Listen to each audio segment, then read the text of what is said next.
You got 2 tickets quickly. I went to talk to him. He said, I'm going to let you go, but there's a new day here. I said, yes, sir. New day.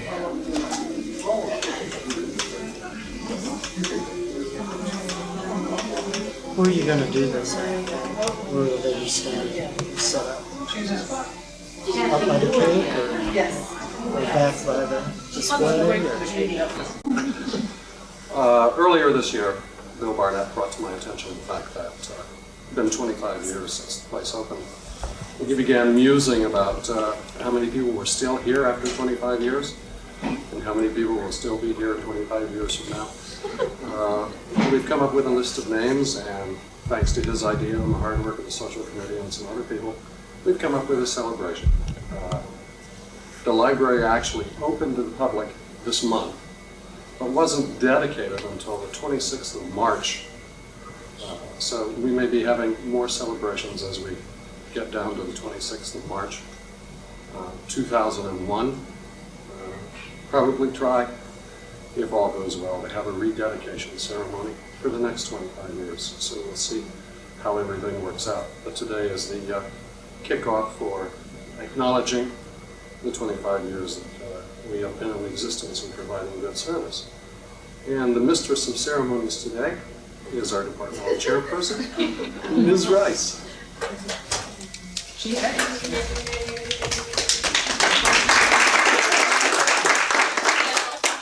Now I feel as if I have to say something. I haven't had a chance to be in front of a camera since I was about 8 years old doing home movies, and I've forgotten how very disconcerting that can be. However, I have here the list of the 10 among us who were working for the library at that time and who were actually present for the move. And for those of you who've been trying to guess who all of those people are, they are Judy Austin and Becky Sheffield, Annie Golar, Kathy Reed, Sylvia Powers, Judy Poor, Danny Taylor, Jane Good, Lorna Pirtle, and Pat Schneck. And I've talked to a few of them off and on, and they have some recollections of that big move, some of them good, some of them not so good, but all of them probably vivid. So we would invite them to come on up, share a few words with us while we enjoy cake and punch and those sorts of things. So whoever among you is willing to take the plunge, Kathy's crossing her. feel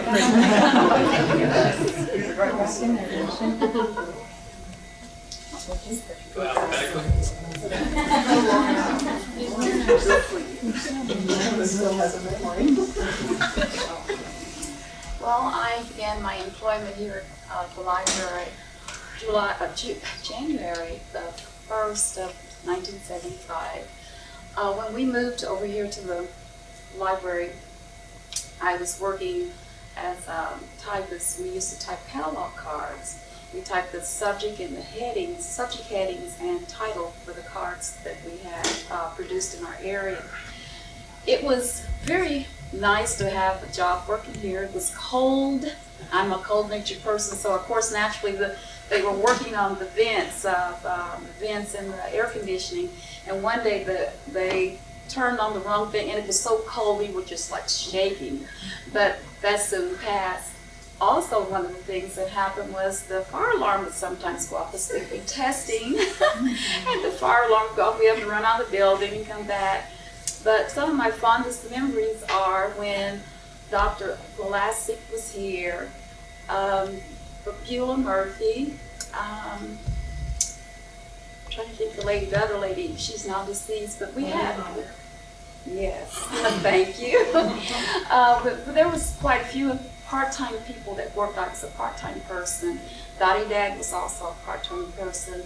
We had several student assistants that also helped.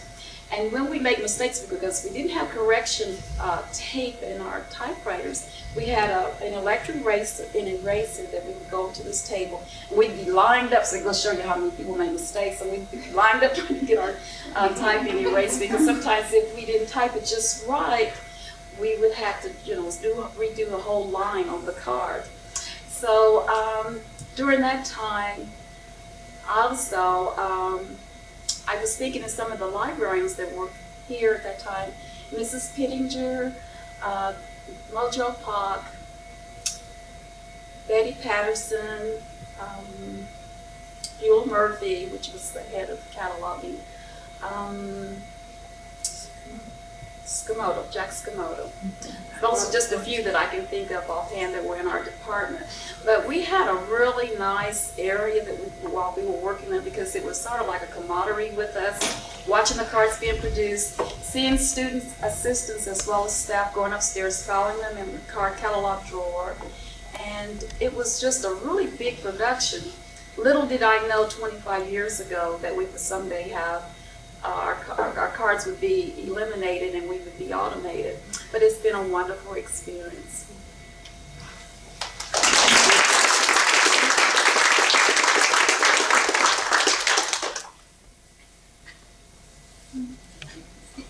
Do I have to get in front of the camera? Well, I started part-time in November of 1967 and then full-time in March of '72. I also started in the typing room, typing card catalog cards, and then when a position became available in government publications, then I moved there and was in architecture for 7 months, but I missed the government publications too much, so I came back and said I was never going to leave again. As far as the moving experience, I can remember when this was just a big hole in the ground, or before that, just like a field where we pulled into park. And let's see, and as far as the moving event, we were supposed to be on the lower level in where the film service part was, and then they decided they were going to move the films over, so they had to find another spot for us, which was on second floor then. So we were there for 17 years before we moved down. The moving experiences, as far as getting the shelves numbered, the ranges numbered, the trucks numbered to come over, so everything would be in just exact order, and all that went fine. But then the Indiana things, someplace in the middle, all got dumped. So it was like putting pieces to a puzzle back together when we got here. But I like Lorna. I guess that's why I've stayed so long. I've enjoyed every minute of it, and it's going to be hard when the time comes to leave.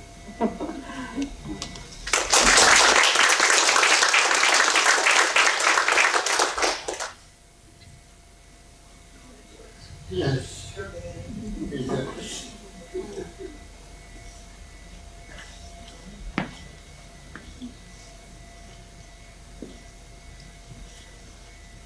Hi, I'm Danny Taylor.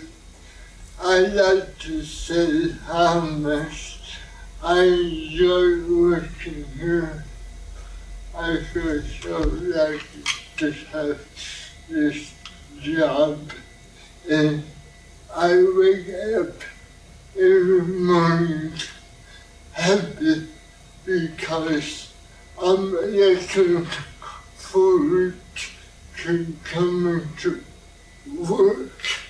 And I can remember I started working in the old library, and I was there 5 years in the periodicals. My job in the beginning was putting the periodicals back on the shelves after the students used them, and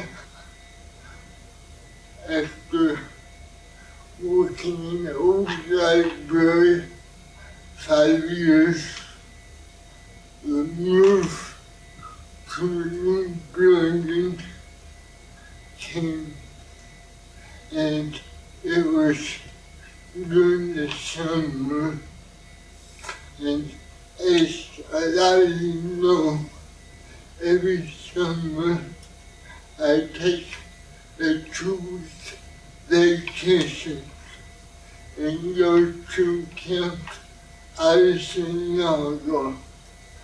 That summer, my 2-week vacation happened to be the time that the library was moving into this new building, and I was so excited about the big move.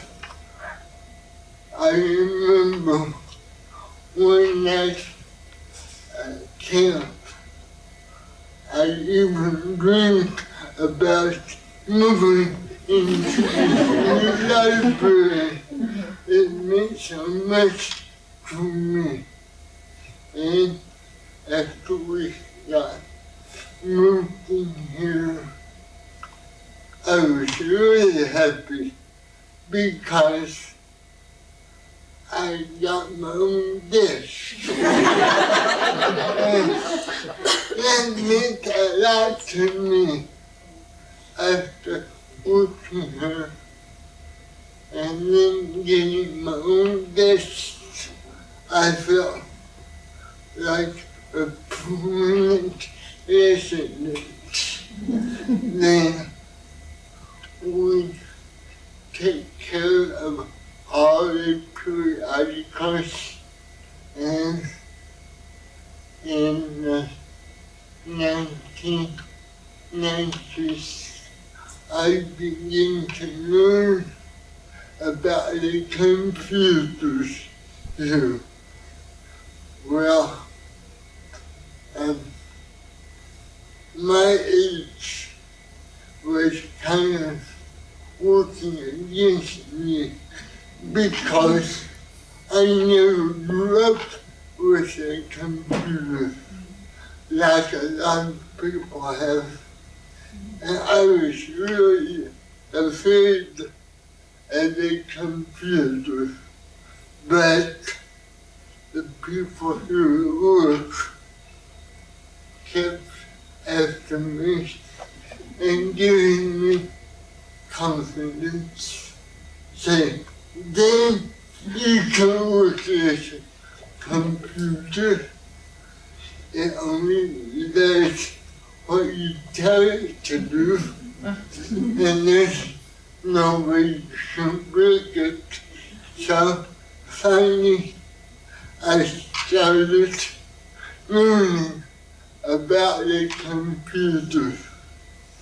Well, I was still afraid of it, but I learned the more I worked with the computer, the more comfortable I felt.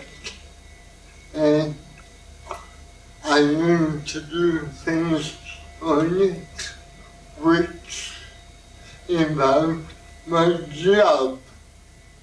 I thought that was really cool. We're using a computer as part of my job.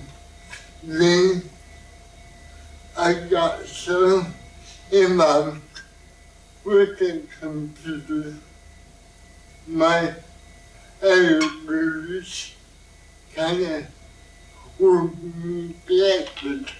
Like I spent so much time on the computer, I didn't have time to put the magazines back on the shelf. So my supervisor said, Dan, we can let you use some of our student assistants to do those jobs. And I said, oh, yes, I like the idea. I like the idea of having people to help me. So I started working with the student assistants, and instructing them on jobs that I used to do myself. Well, again, I was scared about telling them what to do, but as time went on, I got more comfortable. I just think it's really neat to be able to instruct them on jobs that will help me. And also, the student assistants come to me anytime they have a question about their jobs. And that's really a good feeling. And I'd just like to say again, I feel so fortunate to be working here.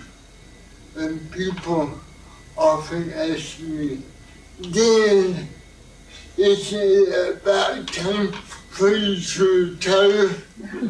I tell them, yes, I could retire, but I don't want to.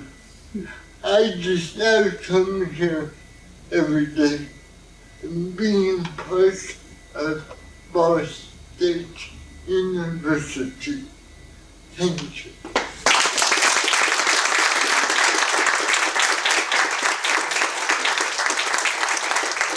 Spot, because everybody's thinking about what Danny said. They won't hear me and I'll be out later. I'm Judy Austin. I was hired in July of '72 in the old building in cataloging, typing catalog cards. It was a major production, just like you've already heard. If you weren't in the old building, you don't know what a wonderful building this is. There's room here to walk around. The desks aren't on top of each other necessarily. We're beginning to get there now. The old building was very dark and tight, and this building was just wonderful to move into. The one thing I remember most about the new building was during the hole in the ground phase, they couldn't let it freeze. And the old building was on the same hot water line as the hole in the ground. So they had our building, I know we were in the 80s, all winter, trying to keep that hole from freezing. It was miserable. And at that point, I didn't care if they ever finished this building. But it's wonderful to move into it. You're also dealing with, 25 years later, a memory that doesn't remember a lot of little details. But since I don't remember anything major about the move, I'm assuming it all went very smoothly. And there are still others to hear from.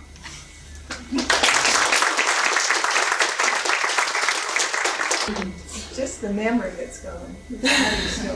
I'm Jane Goodnow. At that time, it was Jane Martis. I started working in circulation for Miss Harlan in 1972.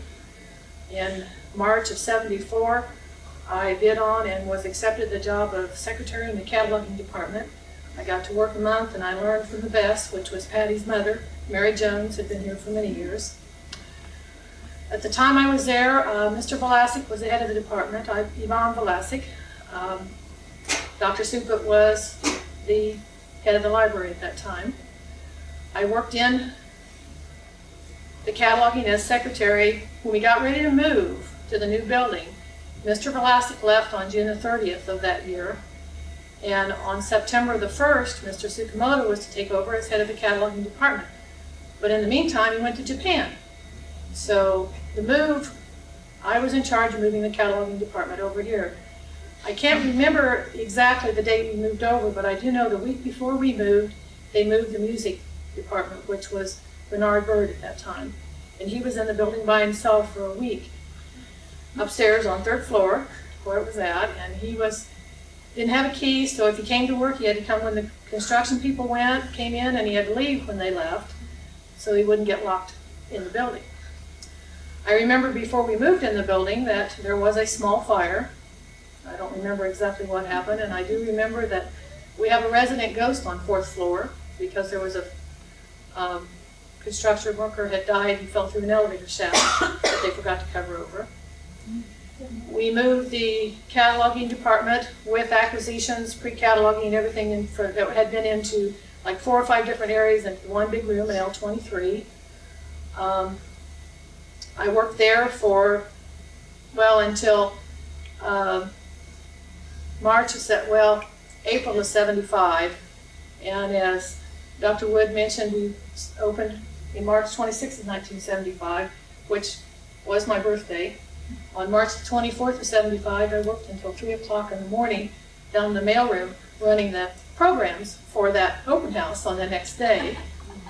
Then in April of '75, I did move down to the mailroom, which is now support services. I worked there for 13 years, and I moved upstairs to microforms where I'm at now.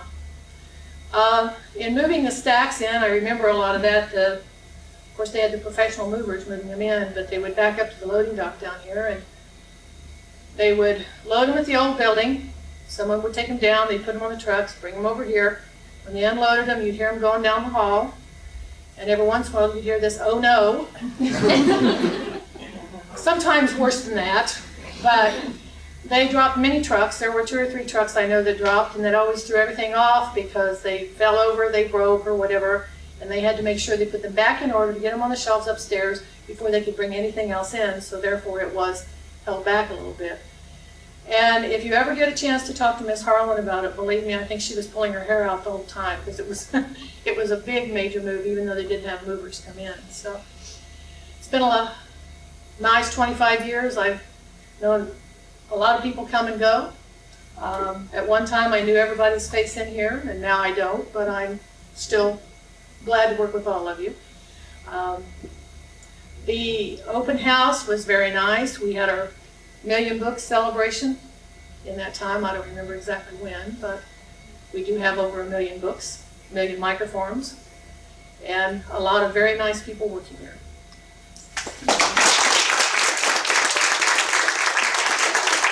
I actually didn't start working in the library in serials, but at the time prior to moving here, I was working in serials and actually doing cataloging, which I enjoyed. But anyway, working in a glass enclosed room. I'm not sure why it was glass enclosed. I'm not sure if it was to keep us from infecting the catalogers who were on the other side, or if it was to keep the catalogers from infecting us. But anyway, we did manage to share this rather long, narrow room that was glass enclosed with the music folks. So Niall Williams and Bernard Bird were in the back of the room, and the serialists, as we were known, were in the front of the room. And the cast of characters, as I can remember it, and Ming Ming, you help me if I leave anybody out. She said she was gone for the move, so she's off the hook. Anyway, Ming Ming Kuo and Judy Cobb and Ruby Martin and Mary Alice Lanning and myself. Were you there, Becky? You weren't in the old place.